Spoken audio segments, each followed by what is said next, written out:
The space station Vexar 4 was always loud. Ships landed and lifted every minute. Traders shouted prices, machines hummed in every corner, and people from 100 planets pushed through the market lanes. In the middle of all this noise walked a young four-eyed girl named Lyra. She carried a small pack close to her chest, trying to keep her head down so no one would stare at her face. But of course, they always stared. Her 4 eyes were bright silver. Her people, the Nereans, were rare travelers, known for quiet lives, not for visiting busy markets. To many, they looked strange. Some visitors admired them, but more often, people mocked them. Lyra hoped that this time would be different, but she already felt eyes on her the moment she stepped into the station. She walked toward a stall selling energy fruits. She needed only a few supplies for her trip home. She repeated in her mind that she would buy quickly and leave before trouble started. But as she reached out for a fruit, she heard a sharp laugh behind her. Look at that. 4 eyes, and still blind to how weird she looks. A group of alien traders stood behind her. Their noses were painted red, a sign they belonged to a rough crew that worked the outer docks. They loved teasing anyone weaker than them. Lyra froze. She wished she could vanish into the floor. She paid for the fruit and turned to walk away. But one of the traders grabbed her bag. "Going somewhere, little bug?" he said. The crowd around them began to watch. Some laughed. Some lifted their devices to record the scene. Lyra's hearts raced. She reached for her bag, but the trader yanked it away, spilling her things onto the metal floor. Small vials rolled across the ground, and her travel papers fluttered away like thin leaves. The trader nudged one vial with his foot. "What's this? Illegal medicine? Maybe we should call security." Lyra knelt to gather her things, but another trader stepped on her hand lightly, just enough to scare her. The group laughed harder. Lyra felt tears growing, but she swallowed them. Crying would only make it worse.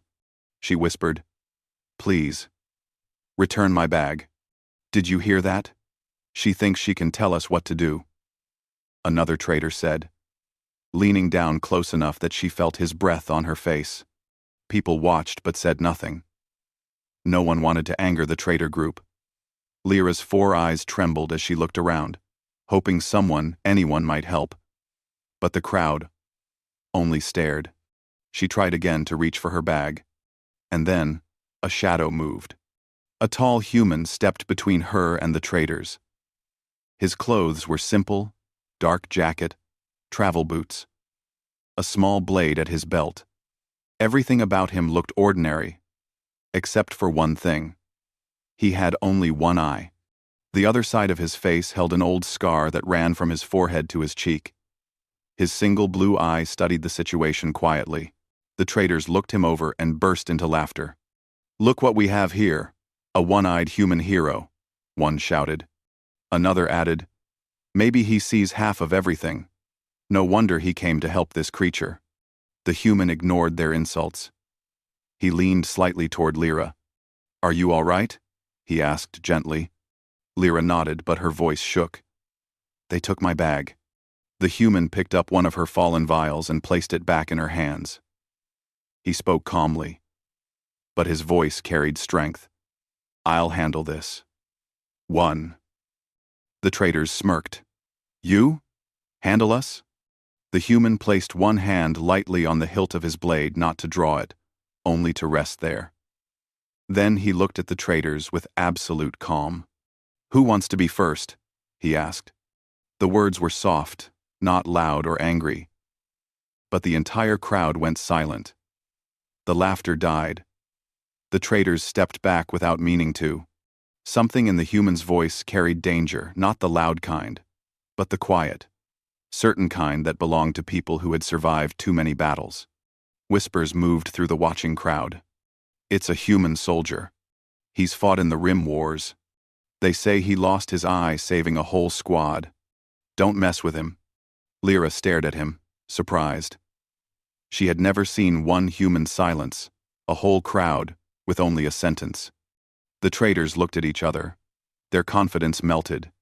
None of them wanted to test the human's skill. The leader raised his hands. "We were just playing around. No need for violence," he said. "Then return her bag," the human replied. The leader tossed the bag toward Lyra. She caught it and pulled it close. The human didn't move his hand from his blade until the traders backed away into the crowd and disappeared between stalls. Slowly, the noise of the market returned. People pretended not to stare as the human knelt to pick up the last item. Lyra dropped a small silver cube. He handed it to her. "Here." Lyra took it with shaking fingers. "Thank you. Truly." The human gave her a small nod, then stood. "Let's move to a quieter place." Lyra followed him through the crowd. People stepped aside quickly, as if they didn't want to meet the human's eye. They walked to a calm corner of the station, near a window that looked out into space. Blue stars shined behind thick glass. Only then did Lyra find her voice again. "Why did you help me?"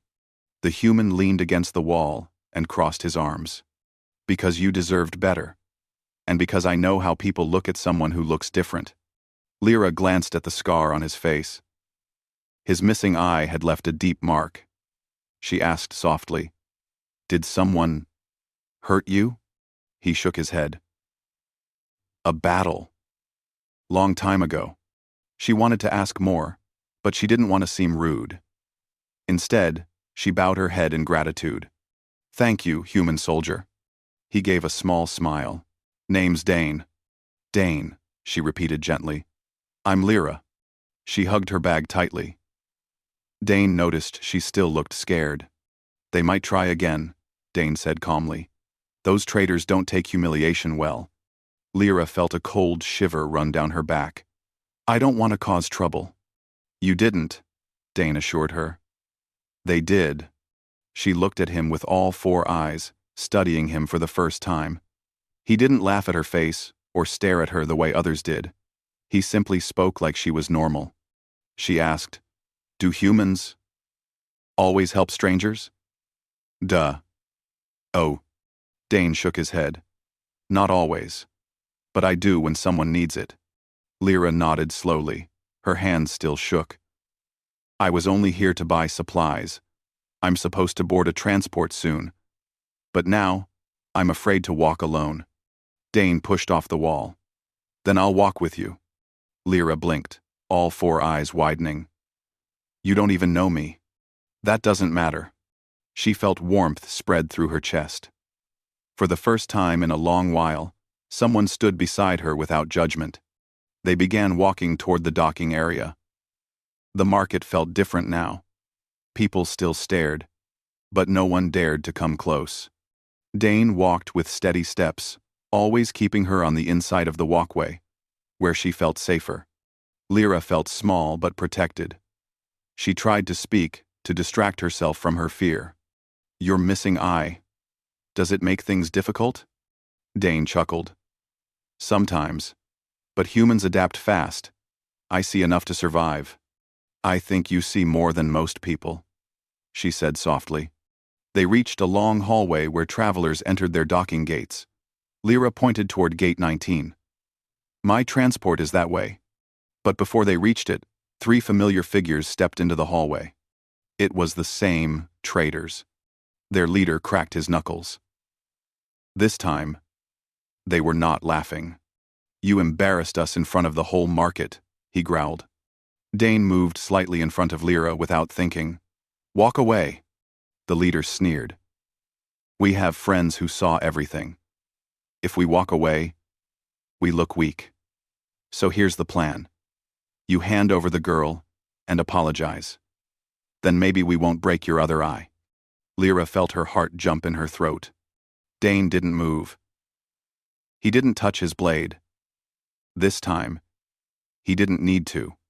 "Last warning," he said quietly. The traders rushed forward. Dane reacted instantly. He stepped sideways, grabbed the leader's wrist, and twisted it gently, but firmly, until the man dropped his weapon. Another trader tried to attack from behind. But Dane turned with perfect timing and used his elbow to push him away. His movements were smooth, fast, and controlled. He didn't look angry. He didn't even look stressed. He fought with simple efficiency, as if he had done this 1,000 times. Lyra watched with amazement. Even with one eye, he moved better than fighters with two. But then she saw something else, a fourth traitor she hadn't noticed before stepping out from behind a metal panel. He moved toward Dane, silently, holding a stun stick. Lyra's 4 eyes saw everything from different angles at once. She gasped and pointed. "Dane, behind you!" Dane ducked just in time. The stun stick swung over his head. He grabbed the attacker's arm and pulled him down, causing him to fall safely and harmlessly to the floor. The leader tried to punch Dane again, but Lyra shouted, "Left side!" And Dane shifted his weight, dodging perfectly. Together, they created a rhythm she warned him with her wide sight, and he responded with his experience. Within seconds, all 4 attackers sat on the ground, groaning but unharmed. Dane breathed calmly, as if it were nothing more than simple exercise. The hallway grew quiet. Travelers who had watched from afar now whispered with shock. The leader held his wrist and stared at Dane with fear.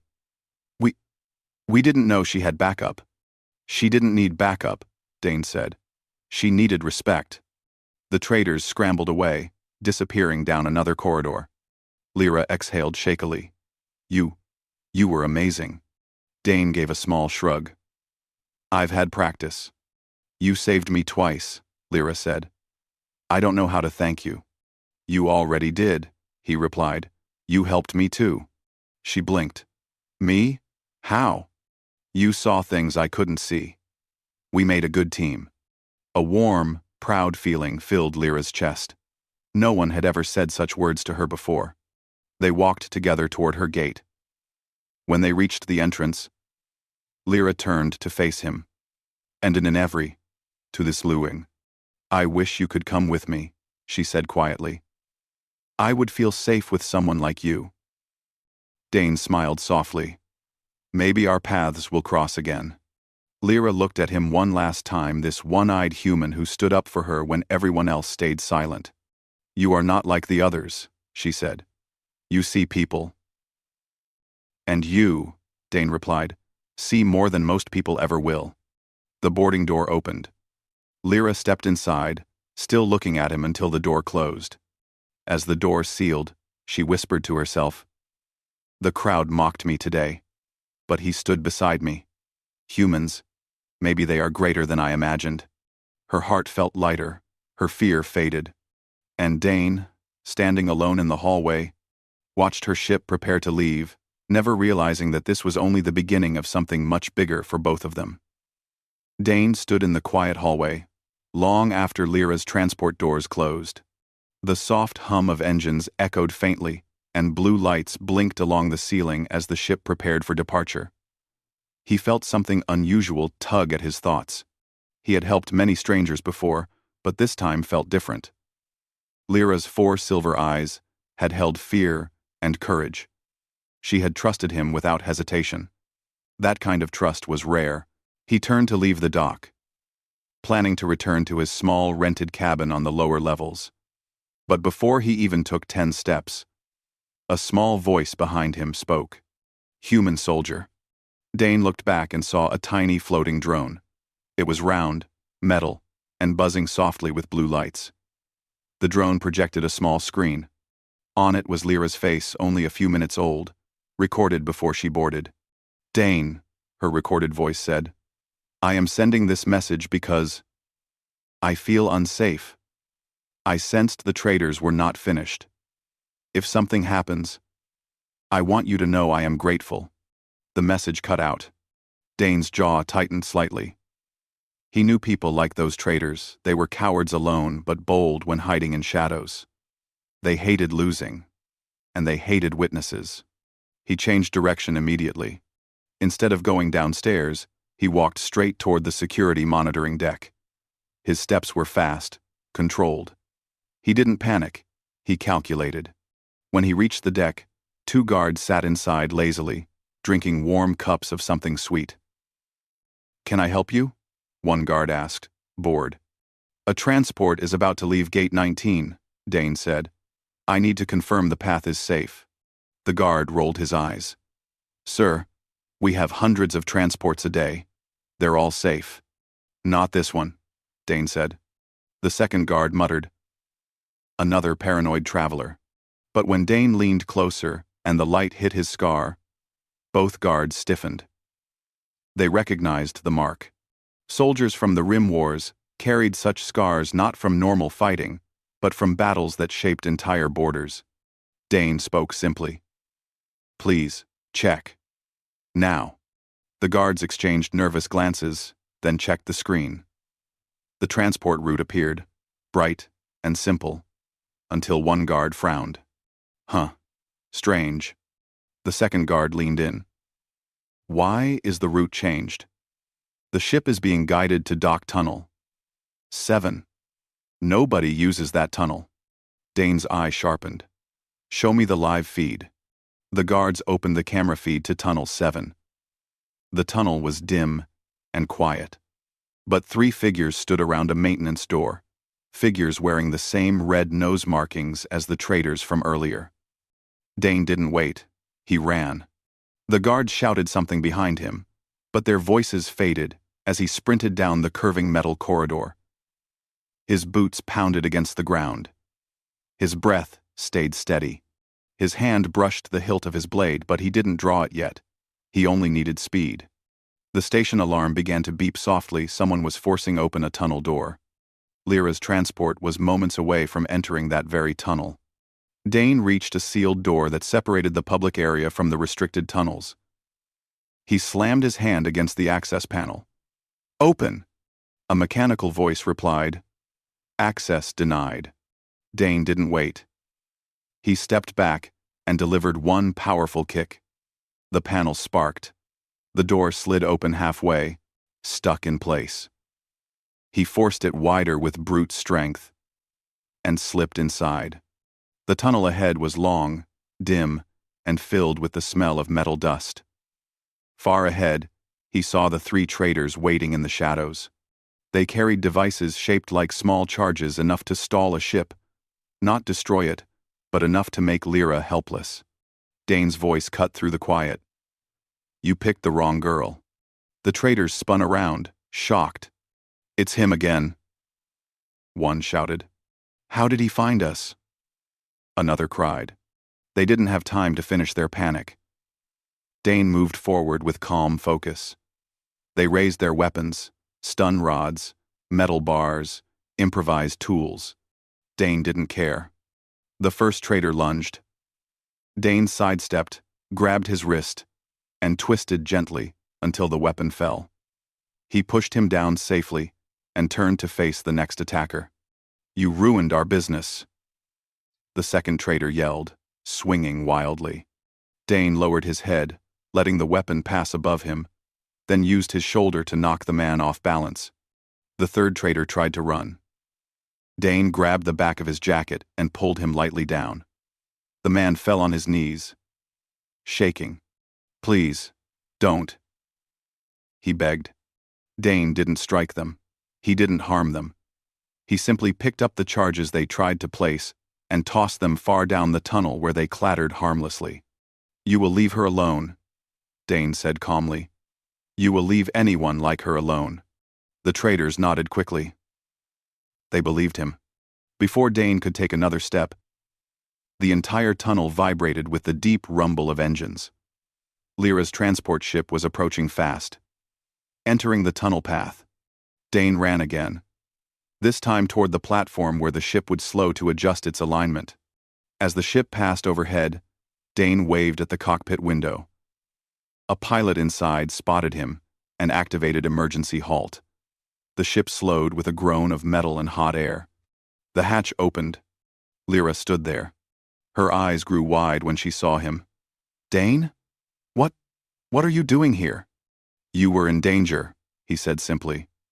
"I followed the message." Lyra blinked. "I didn't send a message." Dane paused. The drone showed me a recording. A message from you. Lyra shook her head. I didn't record anything.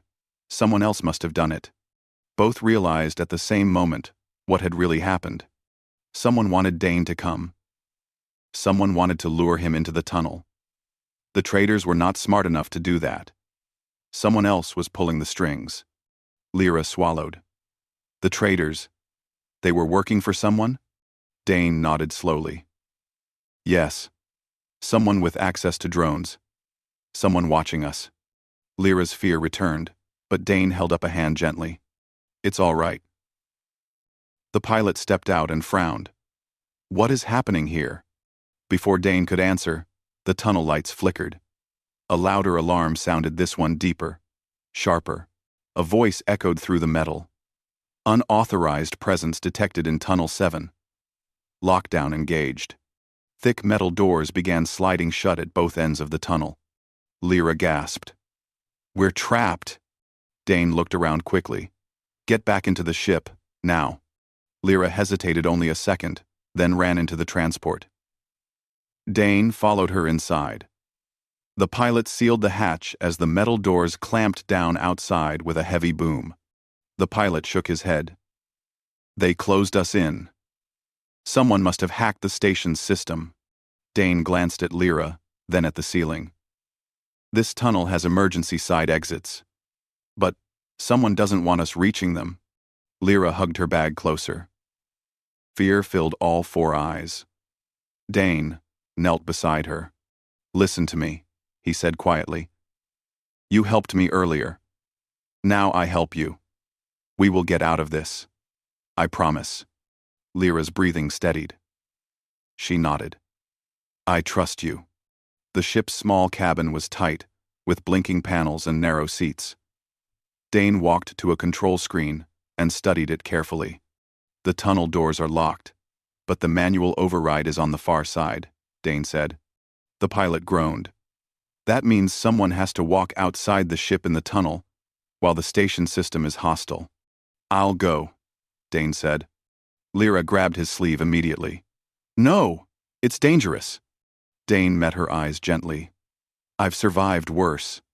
She shook her head. I don't want to lose someone who stood for me. Her voice was soft but full of feeling. Dane placed a hand on her shoulder, light and steady.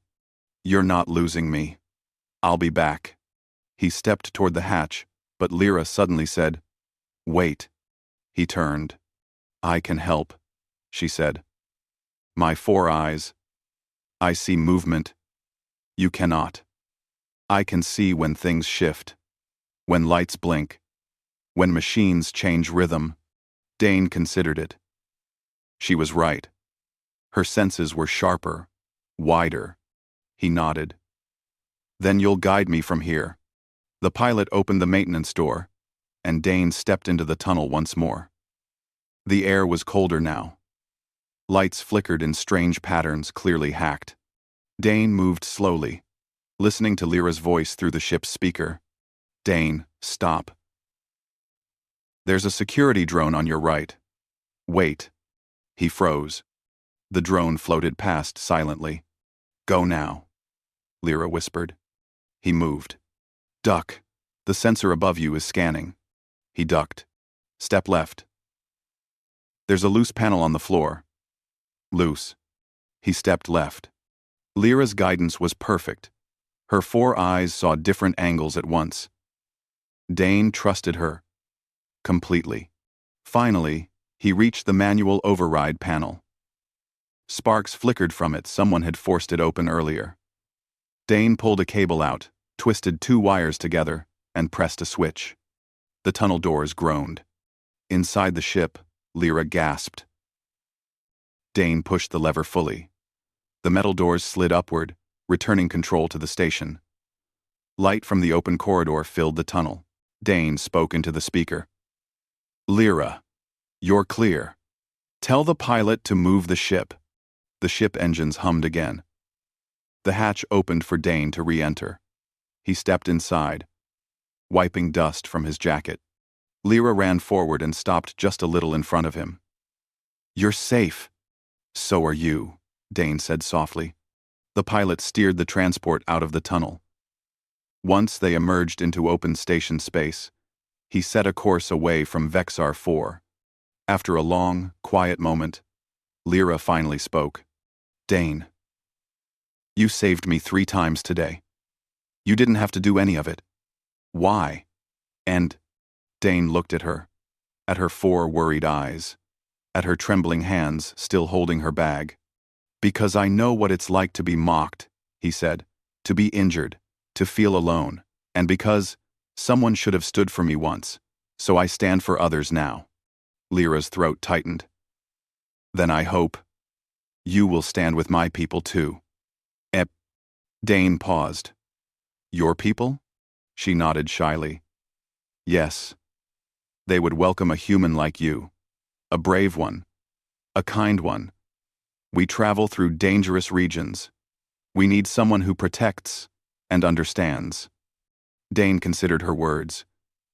He had wandered alone for years, never staying anywhere too long. But when Lyra looked at him, he felt something new, purpose, a place he might belong. Finally, he nodded. If your people will have me, I will go. Lyra smiled. All 4 of her eyes softened, glowing like small stars. She stepped closer, not touching him, only standing near enough to show trust. Thank you, Dane, she whispered. You stood for me when no one else did. And you stood with me, Dane replied. We make a good team. Outside the ship windows, stars stretched endlessly into black space. Whatever waited ahead, Lyra and Dane would face it together, not as a frightened girl and a lonely soldier, but as allies who saw strength in each other. Maybe even something more. The transport carried them away from Vexar 4, leaving behind the place where a crowd mocked a 4-eyed girl, and where a 1-eyed human proved that courage was louder than cruelty. Their journey was only beginning.